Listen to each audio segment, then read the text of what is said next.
Assalamualaikum warahmatullahi wabarakatuh. Bismillahirrahmanirrahim. Innal hamdalillah nahmaduhu wa nasta'inuhu wa nastaghfiruh.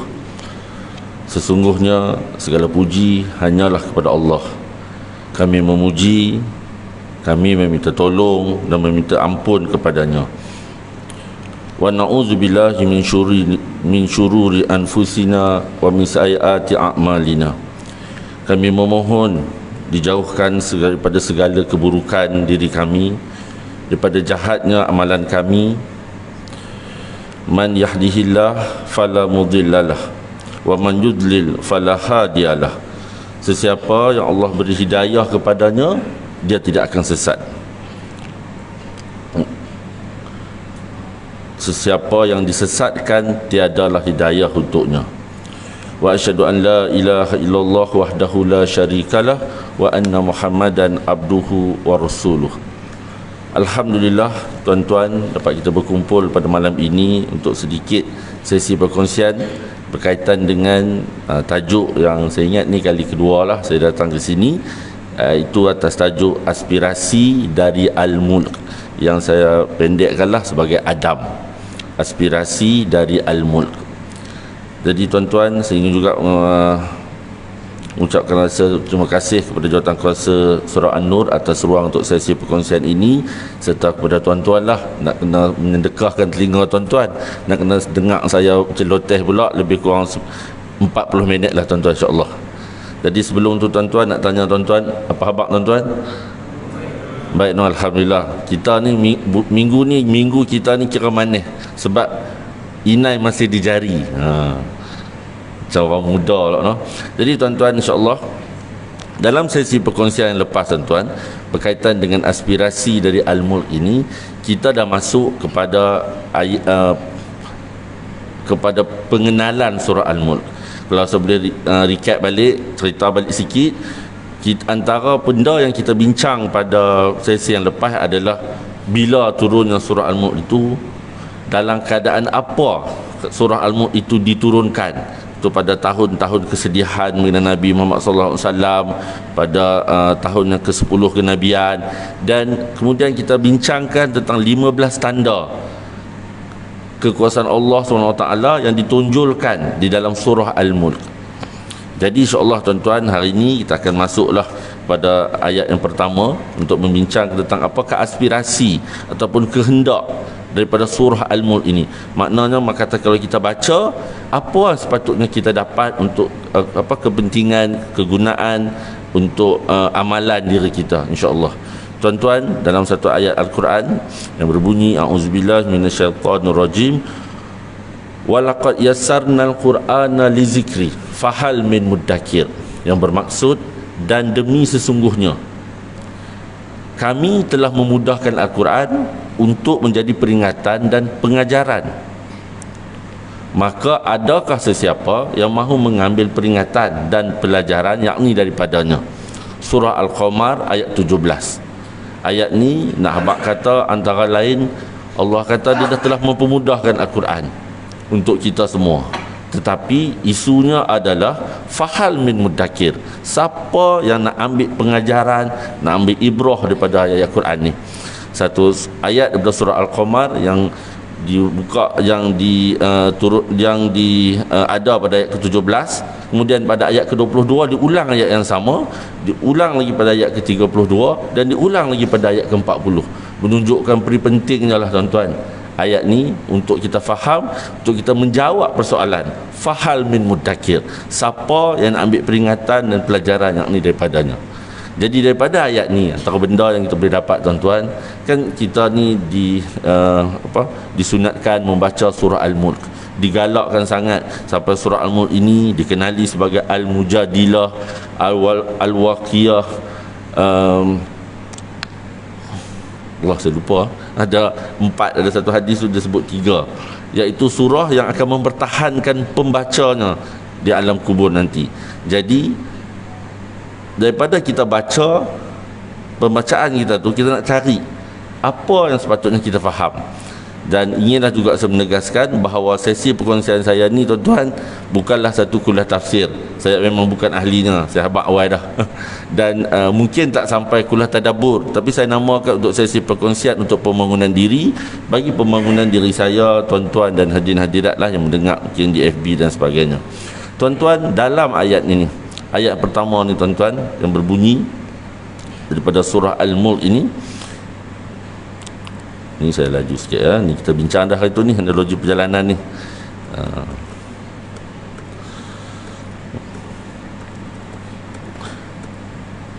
Ini sirah di sebalik surah. Kalau tuan-tuan ingat hari tu, untuk kita nak cerita surah Al-Mulk ni dah, kalau kita tahu bila diturunkan, lagilah kita feel, oh begini keadaannya. Jadi kalau ada ayat-ayat yang berkaitan dengan suasana pada keadaan pada waktu itu, jadi kita lebih fahamlah insya-Allah. Jadi surah Al-Mulk ini adalah surah yang ke-77. Kalau tuan-tuan baca mushaf, dia letak surah ke-67. Itu dari segi susunan. Dari segi penurunannya adalah surah yang ke-77 yang diturunkan pada anggarannya tahun ke-10 kenabian bagi Nabi Muhammad sallallahu alaihi wasallam. Jadi tuan-tuan, ayat yang pertama yang berbunyi, A'udzubillahi minasyaitonirrajim, Tabarakallazi biyadihil mulku wa huwa ala kulli syai'in qadir. Yang bermaksud melimpah-limpahlah keberkatan Dia yang pada tangannya jualah segala pemerintahan, yakni dunia dan akhirat, dan sememangnya lah Dia maha kuasa atas tiap-tiap sesuatu, sehingga tiap-tiap sesuatu tidak mampu mengelak sekali-kali daripada kekuasaannya. Tuan-tuan, tafsir ni diambil tuan-tuan daripada tafsir pimpinan Ar-Rahman kepada ceritakan bahagian hal ehwal Islam di Batam Perdana Menteri tahun 2001. Lagi tuan-tuan tengok pasal apa dalam Quran sengaja baca pendek panjang. Ni nak mempermudahkan makna, itu saya baca tadi tuan-tuan. Yang pendeknya nak mudah, kalau yang mudah biasa kita tengok dalam sesetengah terjemahan. Yang inilah yang saya baca tadi tu adalah daripada tafsir pimpinan Ar-Rahman. Tuan-tuan, dalam ayat ini, walaupun ini bukanlah satu kuliah tafsir, tapi kita nak tahulah juga apa antara perkataan-perkataan yang perlu kita ambil perhatian. Semua perlu ambil perhatian, tapi yang ni kalau kita faham ni, jadi kita baca ayat tu kita lebih faham. Tuan-tuan, ayat 1 ni kita boleh kata sebagai ayat tema. Ayat tema yang nak memperjelaskan tentang kandungan surah Al-Mulk ini. Apa yang dikatakan sebagai Al-Mulk, yang saya kata ada 15 tanda kekuasaan Allah SWT yang ditonjolkan dalam surah Al-Mulk, tentang langitnya, bintangnya, tentang neraka, tentang malapetaka yang pernah terjadi pada umat yang terdahulu, tentang burung, tentang Allah ajak kita, galak kita nak pergi berjalan, melihat alam dan sebagainya, dan juga tentang ayak. Ayak tuan-tuan, bukan air ayak, air. Ni payah IC 14 duk cakap kod jang ni, dia jadi kod lain. Tuan-tuan, jadi dalam ayat ini antara perkataan yang saya rasa tuan-tuan dan saya lah terutamanya untuk kita nak dapat tang mana nak faham lebih tu adalah pada perkataan tabaraka. Tuan-tuan, perkataan tabaraka ni dia selalulah kita duk dengar orang duk sebut kan.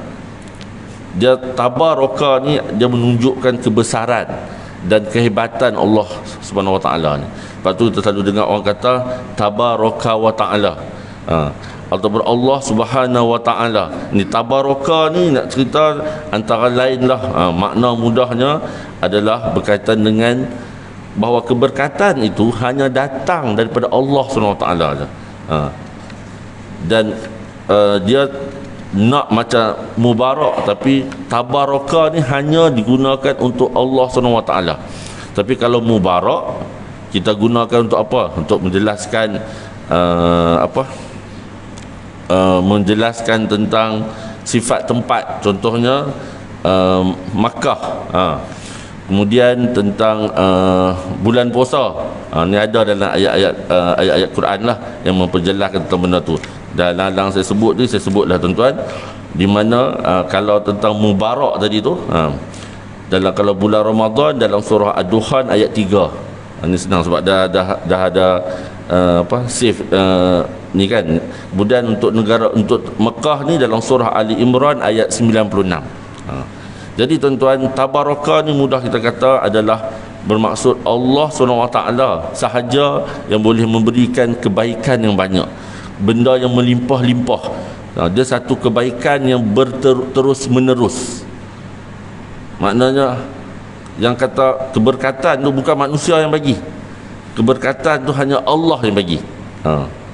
Maknanya dia mai tu daripada Allah. Kalau ada kata yang ni berkat ni, yang mai berkat tu bukan benda-benda tu utamanya. Yang mai tu Allah yang bagi. Dan kebaikan tu pula dia terus menerus. Dan daripada situlah yang kita orang Melayu, siapa pula duk sebut perkataan barakah. Kan kita nakkan keberkatan, kita mulakan sesuatu tu dengan bismillahirrahmanirrahim, dengan nama Allah. Kita bagi salam, ujung salam tu wa barakatuh. Kemudian kita makan, kita ajak anak-anak kita baca doa makan kan. Allahumma barik lana. Dia budak-budak kecil ni, dia kalau tuan-tuan perasan lah, saya tak tahu lah, anak-anak saya tengok makin umur dia makin banyak, doa makan dia makin pendek. Sebab bila ada sekolah tadika contohnya, sekali kita suruh dia baca doa makan lama tuan-tuan. Saat dia baca bahasa Melayu, bahasa Inggeris, bahasa Arab kan. Dia nak tunjuk apa yang cikgu dia ajak, dia kira besar dia baca amin, betul-betul makan, gitu je lah budak-budak.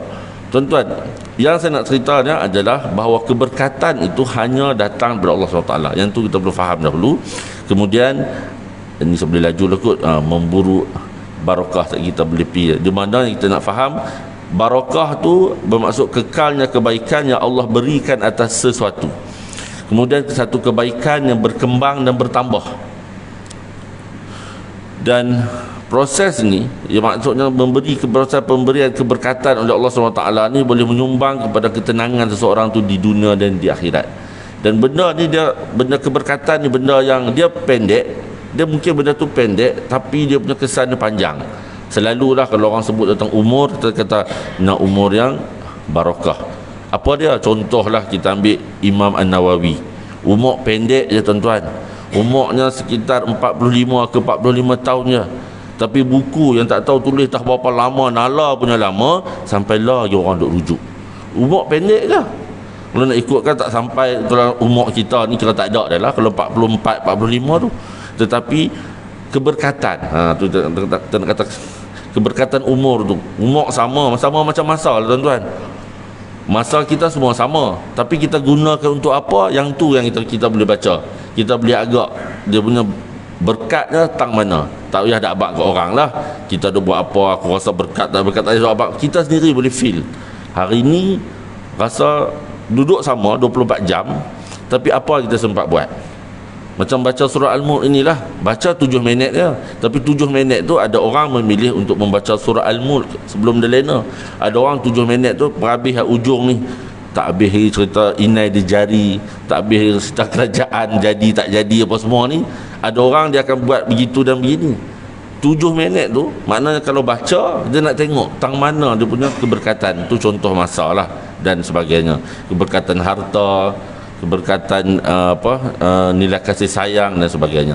Kemudian adanya perkataan biadihi.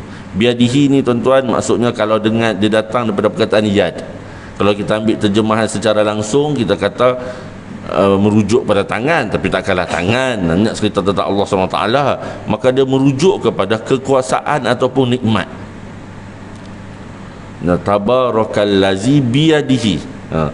Nya ada kha ujung tu, biyadihil mulk. Biyadihi tu padanya nya tu kekuasaannya, di mana pengaturannya terhadap seluruh alam.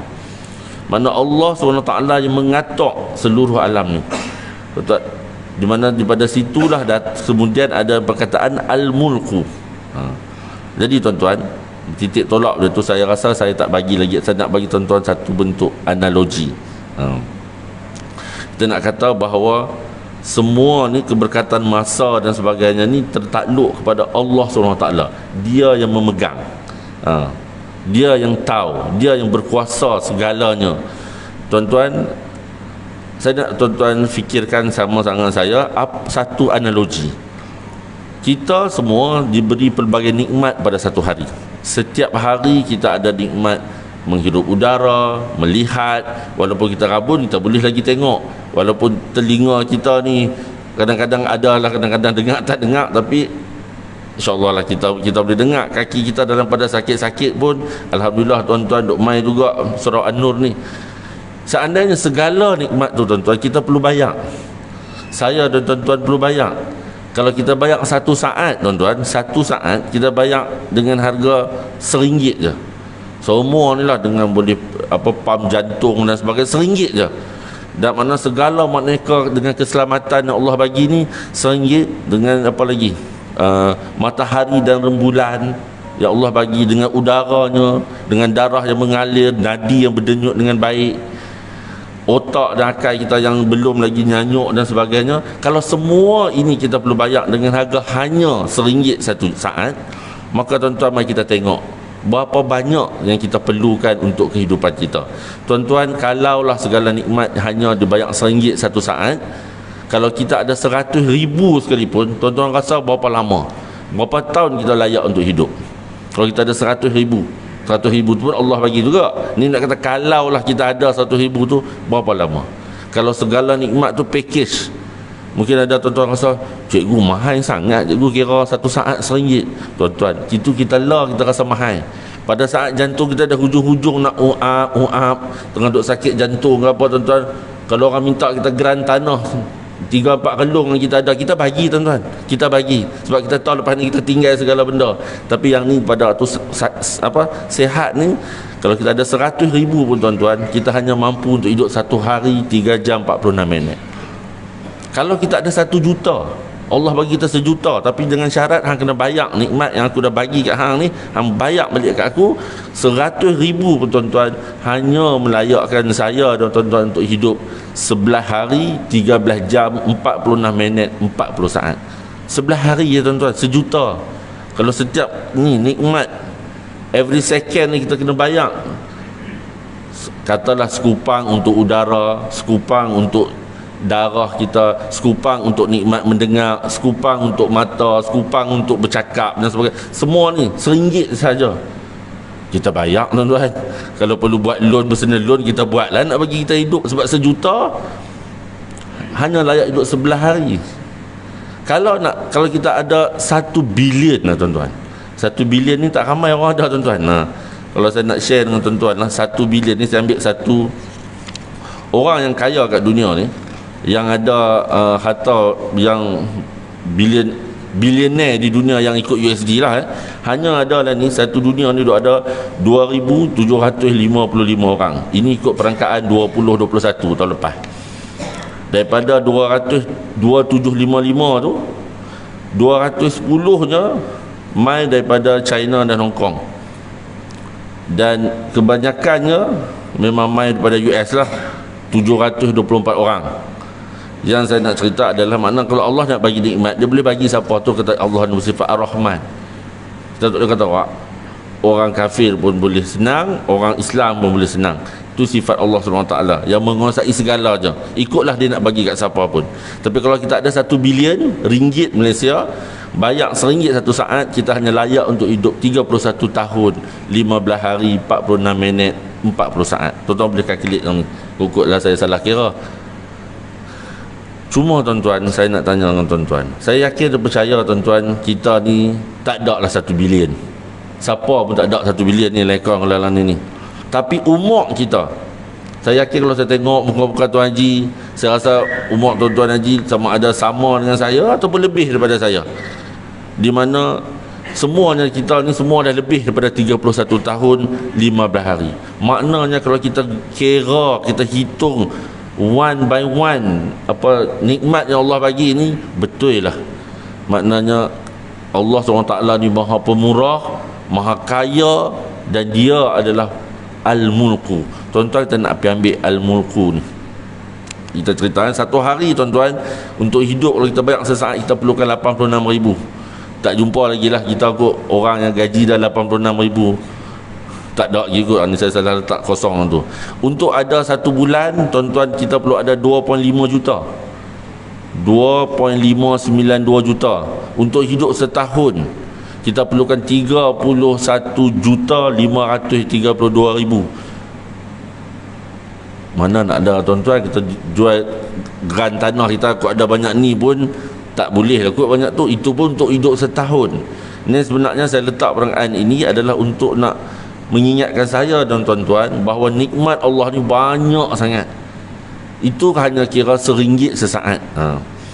Dan segala nikmat ni tuan-tuan, katalah kita ambil murah lagi, 1,000 sehari, ambil package dengan udara, dengan kesihatan, dengan ketenangan, dengan keselamatan, segala makneka ni, sebulan kita nak kena ada 30,000.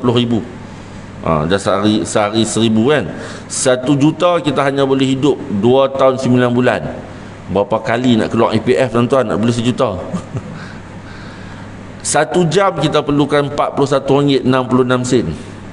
Banyak agak tu. Tu nak boleh duduk sejam dah. Lepas tu sejam ni nak tambah. Kalaulah nikmat Allah ni perlu kita bayar. Tapi nak kata dengan tabarakahnya, dengan keberkatan Allah SWT ni, sumber keberkatan dia bagi manusia ni, nah anak-anak rezeki, nah aku bagi. Nak ujian, kita tak nak lah ujian yang susah, tapi tak apa, aku bagi hang ujian susah, nanti di akhirat nanti aku balas hak bagus punya. Kalau nak bagi di dunia apa, kadang-kadang Allah bagi juga. Begitulah. Jadi tuan-tuan, kita nak cek tanda keberkatan dalam kehidupan kita, dalam kehidupan saya dan tuan-tuan. Pertama, adakah kita merasa cukup dengan apa yang ada? Merasa cukup dengan apa yang ada ni tuan-tuan, senang cakap di mulut. Betul tak? Di mulut senang. No, aku tak puas Syam, aku cukup lah apa yang ada ni. Dalam hati tu tuan-tuan, kalau boleh esok nak tambah lagi. Nak tambah yang tu, nak tambah yang ni. Kemudian adakah kita ringan nak melakukan amalan kebaikan? Yang ni antara checklist kita boleh buat. Macam tuan-tuan ni kira cari pasai juga. Mau tak cari pasai? Tadi pukul 7.30 tuan-tuan baru balik kerja. Dalam banyak-banyak tempat patutnya tuan-tuan boleh rehat saat. Sambil rehat boleh goyang kaki, minum kopi, tengok Netflix, tengok berita. Tapi tuan-tuan gatai tangan pergi start motor, main kat Tora An-Nur, pergi start kereta, main tani. Satu kerja. Tapi maknanya tuan-tuan boleh dianggap ringan lah nak melakukan amalan kebaikan. Alhamdulillah. Kemudian tuan-tuan, masanya singkat tapi hasilnya banyak membuat kebaikan. Cerita buat kebaikan ni tak kira umur. Kadang-kadang kita tak boleh kata budak-budak muda ni teruk lah. Asal teruk je budak muda. Wah, umur tahu lah budak umur 18-20 ni. Tuan-tuan, kita pun tak tahu takkan kita umur 18-20 kalau kita timbang balik segala makneka kesilapan pun kita duk buat juga. Nak kata lagu tu lah. Jadi mungkin dia pun ada banyak lagi kebaikan daripada kita. Tu yang saya nak cerita tu. Jadi masa dalam keberkatan ni tandanya adalah masa singkat tapi menghasilkan banyak kebaikan. Tuan-tuan, kemudian kita nak tengok ayat perkataan yang ketiga, iaitu perkataan al-mulku. Ni kata ayat tema ni. Al-mulku ni tuan-tuan, kalau kita translate direct lah, apa dia cikgu al-mulku ni? Al-mulku ni mudahnya merujuk kepada kerajaan. Tapi bila kita kata ini tentang kerajaan Allah SWT, dia sebuah kerajaan yang maha stabil lah kita kata. Maka dia adalah kerajaan di dunia dan di akhirat. Dan satu yang kita perlu faham, bahawa kerajaan Allah ni dia tak boleh kautim-kautim. Dia tak ada nak kautim dengan siapa-siapa. Kekuasaannya bersifat mutlak. Semuanya Allah punya. Sebab tu kita tengok, kadang-kadang kita akan merasa macam, pasal apa dia tu kaya? Padahal dia tu kira perangai zaman muda dulu macam jemuan tanah. Contohlah. Kita kata, pasal apa Allah bagi dia rezeki banyak? Dia ni jahat tu. Kita mula kita macam-macam kan. Ataupun kita tengok orang ni, dia tu kapiak kot, tapi senang lah pula. Yang aku ni duk main, dia main tu kita jam tuan-tuan. Kita kena beringat bahawa kekuasaan Allah ni bersifat mutlak. Kita orang Islam, hak bagus kita terima sebagai rezeki, hak tak bagus pun kita terima rezeki kita juga. Sebab kehidupan sabar dan syukur ni sepatutnya dia macam rotate lah. Ni pun benda senang sembang je. Nak kata sabar ni cakap, kita kena sabar. Saya pun jenis tak sabar tuan-tuan. Ambil benda mudah sudah. Siapa bawa kereta depan saya, tak masuk simpang, tak bagi signal, memang mau makian tu kalau timbang ada banyak tu kot. Tapi yang kita nak sebutlah juga, bahawa ujian ini, bila kita berasa kita seronok, kita syukur. Tak seronok, kita nak kena sabar. Maknanya kita kena terima apa saja yang Allah bagi. Sebab biadihil mulk, padanya lah kekuasaan pemerintahan dunia dan di akhirat. Apa saja Allah boleh buat di dunia dan di akhirat. Sebab tu kita selalu dengar seustaz dok kata masuk syurga ni pun yang kita berasa macam aku ni rajin main masjid ni, rasa syurga dah. Jam tuan-tuan, jam. Sebabnya nak masuk syurga ni pun atas rahmat Allah SWT. Allah yang nak bagi. Kata kalau kita berasa lah kita bagus, tapi kita tak tahu yang duk catat ni bukan kita, yang duk catat ni malaikat. Dia tahu dah. Dan Allah SWT pun dia sebut dah dalam surah Al-Mulk, innahu alimun bizati sudur. Apa yang ada dalam hati hang ni aku tahu. Cakap perlahan ke, cakap kuat ke, lahirkan ke, diam saja ke, Allah tahu apa dalam hati kita. Jadi markah tu Allah yang bagi. Begitulah. Maka satu yang kita kena pegang dalam nak memahami surah Al-Mulk ini, dia letak satu parameter ataupun satu sempadan cerita bahawa apa sahaja di dunia dan di akhirat di bawah pemerintahan kerajaan Allah SWT, kerana dia adalah Al-Mulku. Dan satu sifat Al-Mulku ni yang jauh berbanding dengan pemerintahan manusia, lah kekuasaannya bersifat mutlak. Ikut Allah lah dia nak buat apa. Kita ni sebab kata hamba, kata umat Nabi. Jadi kita nak kena pujuklah diri kita untuk menerima segalanya. Walaupun benda ni senang sebut daripada jadi, senang sembang daripada buat. Tuan-tuan, saya nak bagi tuan-tuan satu analogi lagi.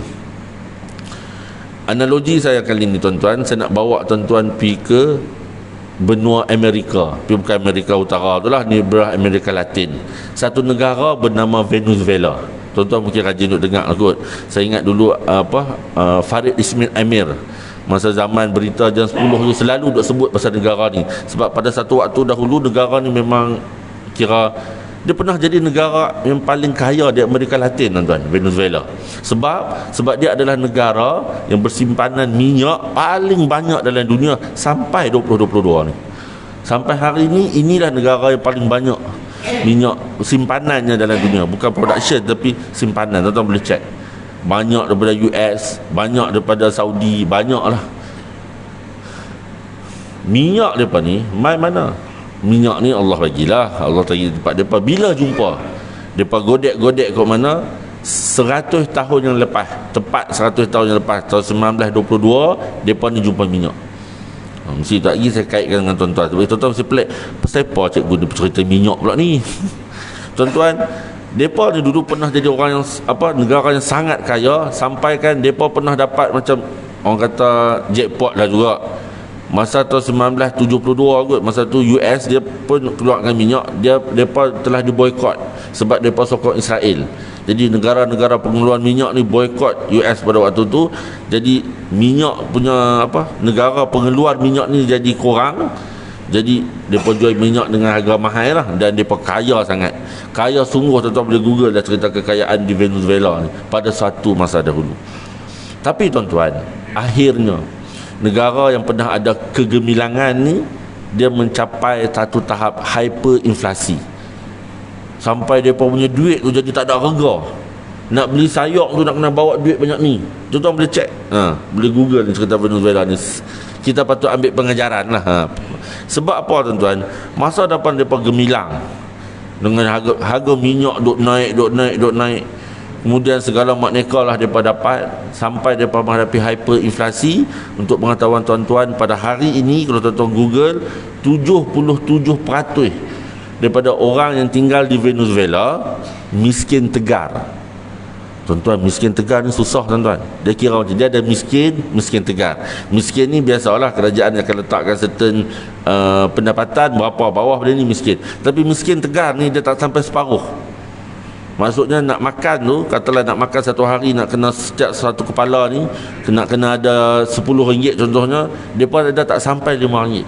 77%. Bagaimana sebuah negara yang paling banyak minyak mai jadi lagu ni.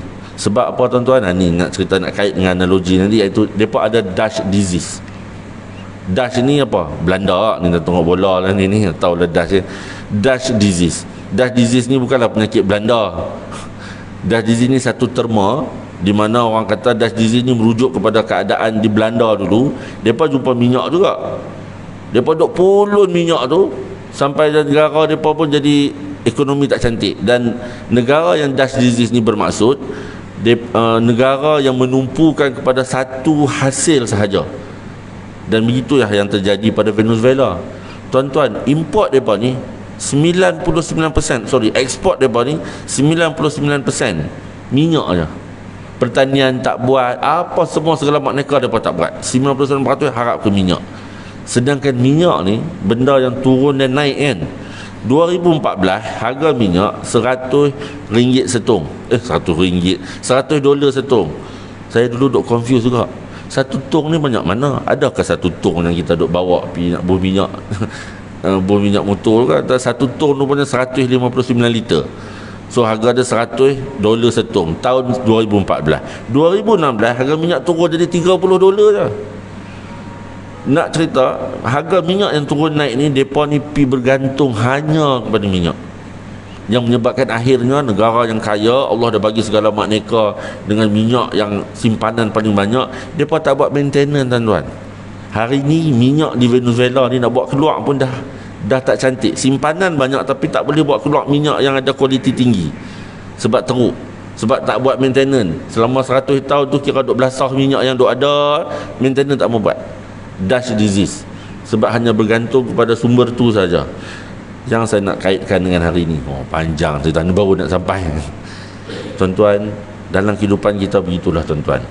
Kalau kita hanya berharap untuk masuk syurga dengan satu benda, dan kita berasa satu benda tu yang ni confirm syurga lah, mai surau ni setiap hari confirm syurga, jam kita tuan-tuan.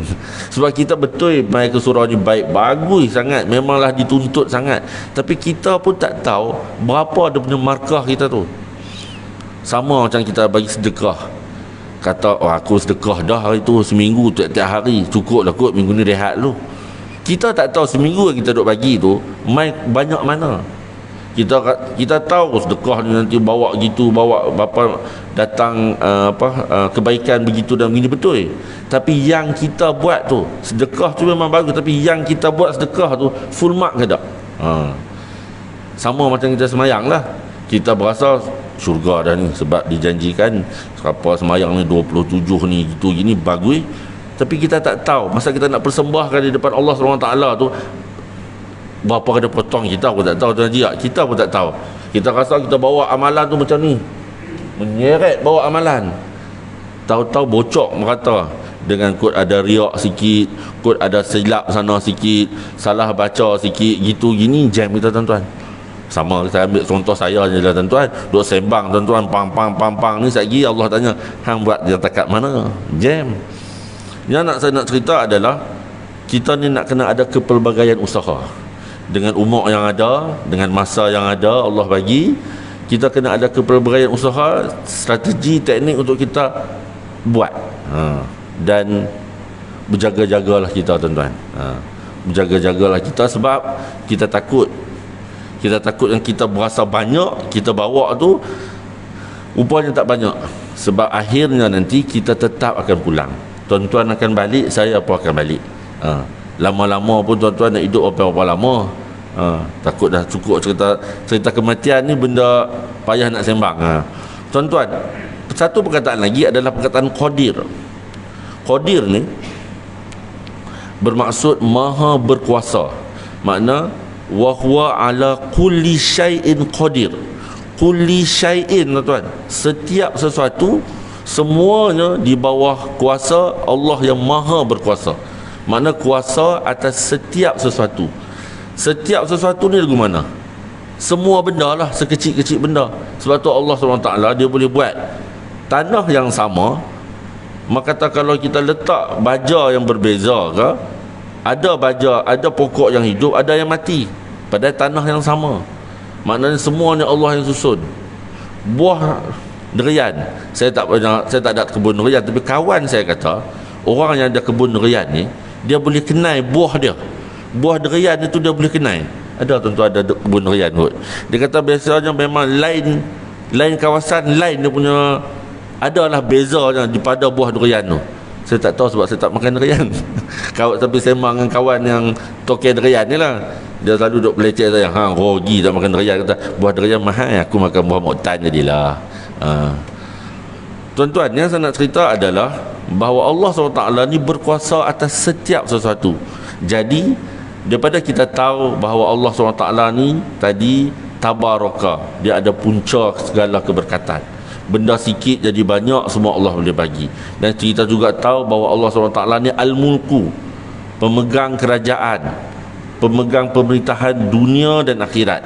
Dan kita juga tahu wahwa ala kulli syai'in. Kulli syai'in makna setiap sesuatu, Allah lah Al-Qadir, iaitu yang maha berkuasa. Maka apa aspirasi dari Al-Mulk yang kita boleh ambil daripada ayat 1 ni tuan-tuan, ayat tema ni? Ada beberapa benda lah yang boleh kita sama-sama fikirkan. Bila kita baca surah Al-Mulk tu, mula-mula sekali bila kita baca terjemahan dia, yang ni ayat ni nak sampaikan. Bila kita tahu bahawa Allah SWT ni dia tabaraka, ada keberkatan, kita tahu dia adalah al-mulku, pemegang pemerintahan dunia akhirat, dan kita tahu dialah kulli syai'in qadir, maha berkuasa atas setiap sesuatu. Maka aspirasi dari al-mulk Adam lah yang kita boleh dapat. Pertama, tak ada satu apa pun yang akan terlepas. Tak ada apa pun. Masa kita akan kena tanya, mata kita tengok apa kena tanya, telinga dengar apa kena tanya, semua segala makneka lah. Cumanya mana kita dah silap, kita minta ampun lah kan. Semua kita ada zaman muda tuan-tuan. Kalau kita list down balik zaman muda kita tu, kemudian kertas yang kita tulis tu, tiba-tiba anak kita nampak, malu kita tuan-tuan. Tak tahulah kot tuan-tuan daripada dulu, daripada zaman umur 18 tahun main masjid dah, saya rasa jarang lah. Jarang juga tuan-tuan saya jumpa orang Melayu lah yang duduk bandak ni kata pada umur 18 dia pergi masjid. Jarang.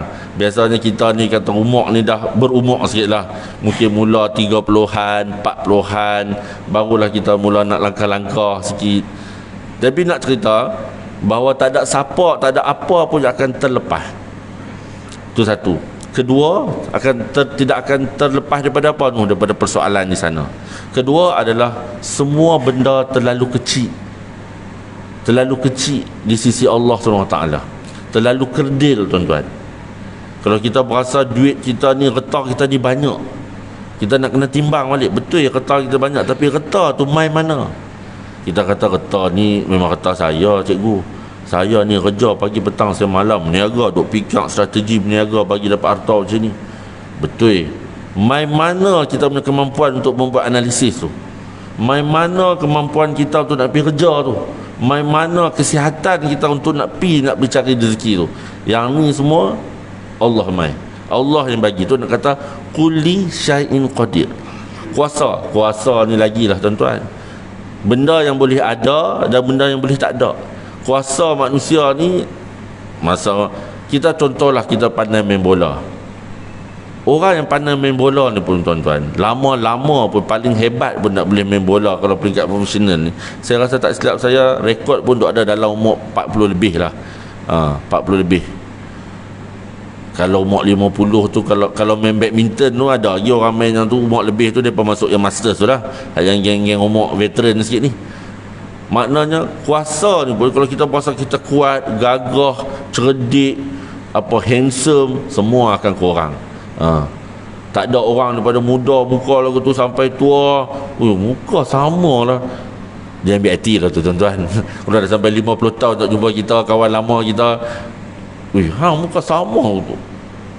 Kita kata baik-baik sikit nak mengata aku naknya kan, takkanlah sama 50 tahun. Kau dekat 20 tahun boleh sama lagi. Dan kemampuan manusia di mai pilih kuat mana pun, sampai satu masa manusia akan lemah. Tak lemah fizikal, lemah otak. Mata kita, saya tak tahu lah kot mata kita berkuih lama kuih elok. Saya rasa mata saya, kalau bila kita cek mata selalu tiap tahun tu, power tu macam naik lah juga. Melainkan kalau kita dah sampai tahap umur kita pergi buat pembedahan katarak tu, mak saya duduk buat dalam 3-4 minggu lepas. Dia kata dah tak payah pakai cermin mata dah, tapi tak payah pakai cermin mata sebelah. Sebab sebelah lagi kena pakai. Yang buat tu je yang tak payah. Jadi cabut cermin sementara nak baik tu, buang cermin mata yang ada power tu. Maknanya kemampuan manusia begitulah. Jadi tuan-tuan, berdasarkan bila kita tahu bahawa Allah SWT ni dia apa berkuasa, kulli syai'in qadir. Dia adalah al-mulku. Dia nak susun apa pun ikut kepada dia. Apa pun. Kadang-kadang kita mungkin diberi keluarga yang tidak seperti orang lain. Kita akan merasa, ish, tak patut lah Allah dia buat kat aku. Kadang-kadang duduk main, aku ni semayang penuh kot, tengok si Leman tu, aku tak tahu daripada muda lagi perangai tu, mulalah macam-macam. Tapi anak-anak ni bagus pula. Tuan-tuan, tu bukan kerja kita nak susun. Kalau kita pikir sampai macam tu, jam kita. Dia akan menghasilkan segala ketidakpuasan hati kita kepada Allah SWT. Sedangkan Allah kata bahawa dia kulli syai'in qadir. Aku bagi kat hang ujian lagu ni, ujian hang senang, hang syukur, cantik. Hang boleh lagi banyak. Aku bagi kat hang ujian susah, hang sabar saat, di sana nanti aku bagi lagi. Aku bagilah yang ganti yang bagus. Maknanya tuan-tuan, benarlah bahawa wa huwa ala kulli syai'in qadir. Allah SWT selaku al-mulku, yang berkuasanya mutlak pula tu. Sebab kuasa mutlak ni yang maknanya Allah yang menentukan segalanya. Kita nak kata power kat mana pun manusia hilang. Tak ada lagi rasa manusia hidup 200 tahun pada zaman-zaman dah ni. Rasa orang yang paling tua yang meninggal dunia di dunia ni pada waktu zaman moden dalam tempoh 100 tahun ni, tak rasa 135 tahun gitu lah. Tak ada lagi lah hidup sampai 150, 180 tahun. Pelik sangat kita nak dengar orang hidup sampai 150 tahun tu kan. Jadi tuan-tuan, bertitik tolak daripada tu, saya nak bagi tuan-tuan satu analogi. Dan nak azan ke? Tak nampak lah berapa minit ni. Lagi 2-3 minit seminit lagi. Kalau seminit lagi tuan-tuan, saya nak ajak tuan-tuan mengimbau. Kalau tengah seminit, apa pengalaman tuan-tuan sewaktu tuan-tuan mengambil ujian memandu? Tuan-tuan cuba beringat balik kokos lagi. Saya tanya, tuan-tuan ambil ujian memandu tang mana? Umur berapa? Beringat balik zaman kita duk bawa kereta, duk gogeh-gogeh tu. Pada waktu itu, pada waktu tuan-tuan kita ambil ujian memandu dulu tu, kita berasa senang ke susah? Saya dulu masa saya ambil lesen memandu tu di Padang Jawa, saya ingat kawan saya cukup kutuk saya pergi ambil kat situ. Dia kata hang silap pergi ambil kat Padang Jawa. Sekejap lagi saya cerita kat tuan-tuan pasal apa kawan saya kata saya silap. Kok tuan-tuan mana yang ambil di Padang Jawa agak samalah kita. Pasal azan kot masuk dah dekat 30 sangat. Jadi tuan-tuan, insya-Allah tuan-tuan, kita sambung sikitlah lepas daripada kuliah boleh lepas pada azan insya-Allah.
Okay, tuan-tuan, insyaAllah kita sambung balik. Seronok dengan adik-adik ni doa. Tuan-tuan, tadi saya bincang dengan tuan-tuan untuk tuan-tuan mengingat baliklah pengalaman tuan-tuan mengambil lesen kereta. Ini satu analogi yang akan insyaAllah saya kaitkan dengan ayat yang pertama ni. Tuan-tuan, saya dulu ambil saya kata di Padang Jawa. Kawan saya kata saya silap pergi ambil di Padang Jawa, tapi saya yakinlah sebab kita ada orang Shah Alam, ramailah tuan-tuan yang ambil di Padang Jawa juga. Dia kata hang ambil di Padang Jawa hang silap sebab hang kena lalu Jalan Pekan. Dia kata kan daripada Padang Jawa kita akan masuk sampai ke section 16, kemudian pergi section 2, tak silap saya nak masuk bulatan tu zaman umur baru 18 tuan-tuan. Nak balance kelas pun tak apa kerti, tahu-tahu mati lah zaman tu. Dia kata kalau ambil di Tanjung Karang, ada tuan-tuan ambil di Tanjung Karang, dia kata senangnya ya Allah. Dia kata lalu kat tepi parit je, betul tu je, lalu kat tepi tali ayak je, habis pun lalu tepi sawah je. Tak ada lah nak kena masuk bulatan, nak kena takut lah kereta pun main menderu-deru tak. Jadi saya kata maknanya ujian yang sama tapi tempat yang berbeza boleh memberikan kesan senang dan susah. Jadi tuan-tuan, maknanya pengalaman lesen memandu kita ni tak sama. Tuan-tuan, bila saya sajalah cek apa pengalaman orang ambil lesen memandu di negara-negara lain. Rupanya dia ada satu indeks tuan-tuan, namanya The Global Zootobi Index. Zootobi. Tuan-tuan boleh Google ni nanti. Dia tunjukkan ada negara yang sangat senang ambil lesen, ada negara sangat susah. Ada negara sangat murah ambil lesen, ada negara sangat mahal ambil lesen. Saya bagi tuan-tuan beberapa contoh. Tuan-tuan, kalau tuan-tuan ambil lesen, kos memandu, ada segi kos lah kita kira. Okey tuan-tuan, kos lesen memandu yang paling mahal ni adalah di Croatia. Untuk tuan-tuan bawa kereta di Croatia, nak bagi boleh lesen, tuan-tuan perlukan RM4,300. Kalau convert pada duit kita RM4,300. Dia berapa euro dia saya lupa dia. Ada kat dalam ni lah. Yang tu yang paling mahal lah. Dan ada negara dia sangat-sangat murah. Sangat murah tu maksudnya contoh, kalau tuan-tuan pi ke Pakistan, untuk mengambil lesen di Pakistan, tuan-tuan hanya memerlukan kurang daripada €1. Maksudnya lebih kurang €1, 1 pound. Maknanya lebih kurang RM4.12. Dia 0.89 pound. RM4.12 tuan-tuan. Boleh lesen dah. Di Pakistan. Di India €1 lebih kurang, 1 pound, RM4.63. Dan di Vietnam, tu tengok orang Vietnam merata bawa ni kan kenderaan kan. Ambil lesen di Vietnam tuan-tuan, dia hanya memerlukan 2 pound saja, iaitu lebih kurang RM9.26. Dan pengalaman mengambil lesen ni dia berbeza mengikut negara. Tuan-tuan, sebagai contoh, kalaulah kita ambil lesen di mana, contohnya saya ambil contoh ni di Mesir lah, banyaklah buku-buku, dan kalau tuan-tuan boleh Google, siapa yang mengaji di Mesir dia tahulah kot macam mana orang Mesir dia mengambil lesen. Cara nak ambil lesen dia, setakat yang saya baca ni dalam internet ni, dalam Zutobi Index ni, mula-mula kita kena start enjin lah. Lepas tu masuk gear jalan depan. Jalan depan beberapa meter, dia suruh kita stop. Lepas tu kita masuk gear reverse. Elok tarik gear reverse tu, dia jalan macam S sikit. Kita kena buat macam S sikit, beberapa meter sahaja. Sampai elok kita boleh S tu, maka berlesen lah kita. Tuan-tuan bayangkan dia punya senang ni nak ambil lesen. Tapi dia ada jugalah benda lain yang kita tak ada. Mereka kena ada ujian ni, macam ujian psikologi lah, macam tu lah. Kot tak, kita tahan sabak ke apa, saya tak tahulah. Di India pula, India ni kira tuan-tuan kalau bawa kereta di India ni kira tuan-tuan tera lah. Kalau ada pernah pergi India dan pernah bawa kereta di India, tuan-tuan, di India dia punya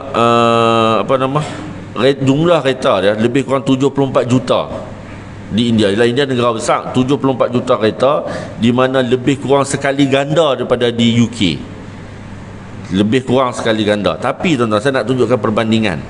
Di UK, jumlah kematian lah yang berlaku di jalan raya adalah sekitar 3,000 je satu tahun. Tapi kematian lah, bukan kata jauh lah, 3,000 kematian berlaku di jalan raya. Dia punya jumlah kereta separuh daripada India. Tapi di India, yang hanya sekali ganda sahaja dia punya kereta dia, 74,000 kereta, jumlah kematian di India setahun lebih kurang, tuan-tuan, lebih kurang 196,000 kematian di jalan raya. Sungguh tuan-tuan, ni fakta. Tuan-tuan boleh check yang ni, boleh cross check. Lebih kurang kalau ikut pengiraan 22 kematian setiap jam di jalan raya. Tuan-tuan, dia taklah pelik sangat. Rupanya nak ambil lesen di India, tuan-tuan kena masuk gear jalan depan, ambil kiri, bagi signal ambil kiri, kemudian dia kata dah ambil kiri tu, stop lebih kurang 50 kaki daripada ambil kiri tu, maka berlesen lah kita. Tuan-tuan boleh check lah yang ni tuan-tuan, dalam Zutobi Index. Tuan-tuan, senang lah. Tuan-tuan, banyak lagi lah cerita. Tuan-tuan, dia memang berbeza mengikut negara, tuan-tuan, berbeza. Tuan-tuan, ada negara, saya bagi tuan-tuan contoh lah. Kalau tuan-tuan pergi ke Mexico, di kebanyakan kawasan di Mexico ni sebenarnya tak payah ada lesen, kecuali tuan-tuan nak bawa di Mexico City.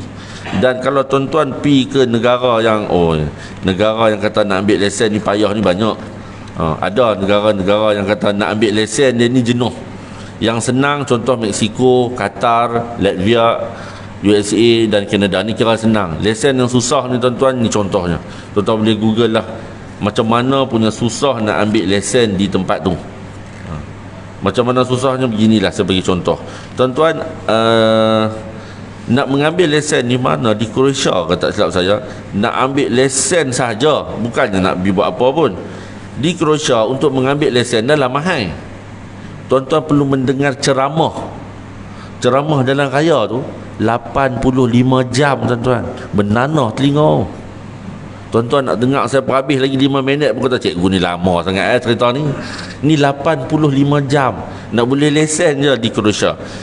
Kemudian ada lagi tempat tuan-tuan, ada lagi teruk pada. Ada yang senang, umur 14 tahun boleh minta lesen lah. Kita 18. Yang saya nak kaitkan apa? Cukuplah tu, nak kaitkan apa yang saya nak cerita tentang pengalaman memandu ni tuan-tuan. Saya letaklah gambar tu, kalau tuan-tuan masih ingat lagi. Detik-detik kita berasa macam di atas Siratul Mustaqim dulu. Atas tu kata kalau dia kan suruh break ngam-ngam tu kan. Saya ingat kalau tak pandai balance kelas, kira habis lah zaman tu ambil lesen tu kena ulang kali lagi. Tuan-tuan, kalaulah kita dah tahu bahawa mengambil lesen memandu sahaja pun dah berbeza ujiannya, apatah lagi tuan-tuan, ujian kehidupan kita pun tak sama. Tak sama. Semuanya disusun oleh Allah SWT selaku Al-Mulku. Kita nak kena terima tak? Kena. Sebab selaku Al-Mulku, Allah SWT ni kekuasaannya mutlak. Hak bagus pun kita kena telan, kita kena telan. Hak bagus pun kita kena seronok, kita pasti seronok. Hak teruk pun kita kena terima. Walaupun benda ni cakap senang lah, tapi dah saya duduk depan ni, saya kena cakap lah lagu tu, supaya kita kena sabar dan syukur. Tapi nak kata bahawa memang begitulah kehidupan. Macam tadi saya kata, kita tengok orang lain kehidupan dia seronoknya lah, orang rumah dia lagu ni, anak dia lagu ni, kerja dia lagu tu, kesihatan dia lagu ni, semua hak kemas kat dia. Yang kita je rasa Allah, aku ni apa pun. Jangan tuan-tuan, jangan. Ada dah rezeki kita tu, kita akan ditanya takat mana yang kita ada. Kita duduk demam, masa hari demam tuan-tuan tak dan kata nak pergi masjid ke, tuan-tuan tak dan nak buat tu nak buat ni, tuan-tuan akan ditanya takat yang hari demam tu lah. Hari demam tu hanya boleh buat ni. Maknanya rezeki kita Allah bagi kita setakat itu, maka kita akan ditanya tang tu. Masa kita, masa sama, hang buat apa? Yang tu masa tak boleh buat apa dah. Masa semua orang sama 24 jam. Tapi macam mana kita guna tu, yang tu kan kita tanya. Jadi kalau ujian dalam raya pun tak sama, ujian kehidupan lagilah tak sama. Kerja kita sebagai manusia menerima konsep bahawa Allah SWT ni Al-Mulku. Dia berkuasa atas apa? Kulli syai'in qadir. Berkuasa atas setiap sesuatu, sekecil-kecil benda sampai sebesar-besar benda. Sebesar benda apa? Alam lah tuan-tuan. Bukan mudah nak mengaturkan siang dan malam. Kita nak tutup lampu di luar rumah hari Sabtu Ahad, nak kena bangkit tapi tutup lampu tu pun malas dah. Ini Allah SWT menyusun siang dan malam, matahari, bulan duk sat ada, sat gelap, sat terang tu elok je masanya. Nak tunjukkan bahawa Allah SWT ni kumpul benda, dia menyusun benda, dan kerana dia adalah Al-Qadir, Maha berkuasa atas setiap sesuatu. Jadi tuan-tuan, dalam kehidupan ni jomlah kita sama-sama usaha menjemput rezeki daripadanya dengan macam-macam cara. Tapi walau apa pun cara saya dan tuan-tuan menghadapi kehidupan ni, dalam kehidupan yang kita tahu Allah SWT ni Al-Mulku, kuasa mutlak, kita tahu Allah SWT berkuasa atas setiap benda, syaratnya, ni intro kepada ayat 2. Kalau kita masuk ayat 2 ni kita cerita lagi. Syaratnya adalah Allah dah sebut bahawa mauta wal hayata. Mauta ni kita tak lagi lah, tapi wal hayata, kehidupan ni liyabluwakum ayyukum ahsanu amala. Allah kata mati, hidup, aku buat ni nak uji siapa dalam kalangan hampa hak paling kemas amalannya, ahsanu amala. Allah tak kata hak bawa banyak, siapa yang paling lama semayang, siapa yang tak. Dia tanya hang buat apa, hang buat terang mana. Kata Fudail bin Iyad, dua syarat ni tuan-tuan. Satu tu nampak macam okey lagi tuan-tuan, hak satu lagi ni jenuh. Syarat pertama, kata Fudail bin Iyad, untuk kita classify, kita masuk, kita kategorikan kita punya amalan tu sebagai ahsanu amala. Pertama, amalan kita betul, cara kita semayang betul, puasa betul, semua ni buat amalan kebajikan tu betul. Yang tu saya rasa kita boleh belajar, betul tak? Kita boleh cari cikgu, kita boleh Google dan sebagainya. Masalah yang kedua adalah syarat untuk menjadikan benda tu ahsanu amala adalah buat tu semata-mata hanya kerana Allah SWT. Yang ni yang susah. Dia senang sembang, nak buat ni susah.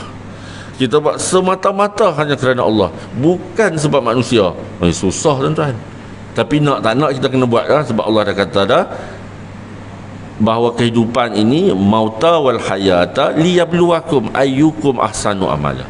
Jadi tuan-tuan, rasanya cukuplah kot, sebab masa pun dah lama dah, saya pun cerita panjang dengan tuan-tuan.